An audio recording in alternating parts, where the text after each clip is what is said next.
I'm working on a regulatory affairs manager position right now, and there is somebody that's got to be involved in the interview process that is from the EU, and there's several of them that they're on vacation, 3-4 weeks, typically in the August, September timeframe. And so why don't you speak to a little bit maybe about how you have to, if you've got, U.S. and an international area or geographic territory, sort of managing that process and understanding how cultural differences potentially or perspectives of different holidays could affect those submissions and how you have to be aware of it. That's very true. And that is important. The cultural aspect is important for management of the team itself, as well as for strategic planning, like you said, because that's true. The notified bodies in August, they will take holiday, and so you will plan for like a month gap. And at the Christmas time, they will take off from like early December to mid-December till second week of January. Don't plan for that time.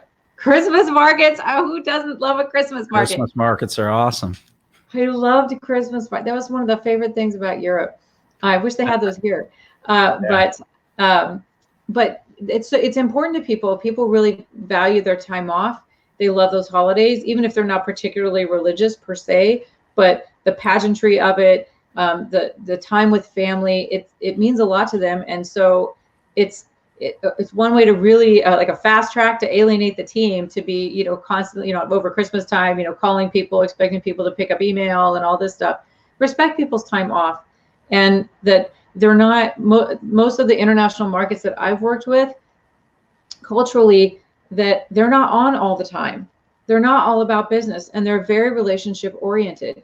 So in fact, some people, the salespeople, they say they won't even do business with you if you're all about business, because you don't have a heart. They won't trust you. Yeah. So a couple different things that I thought of as you were talking about that. I mean, one of my friends and business owners, shout out to Orlando down in Costa Rica. We were together last year and we were talking about business. We're looking to be able to partner on some things down there with, there's quite a bit of manufacturing med device down there. And we were talking about my first couple of years in the business, how many cold calls I had to make. I'm sure our regulatory audience makes a lot of cold calls, but and he was talking about, what are you talking about? Like, they don't make cold calls. And he's like, if we don't meet face to face, we have to meet face to face. We have to have lunch. We can't even talk about business the first time or two that we're around each other. So, I mean, that's obviously an incredible difference versus, the U.S.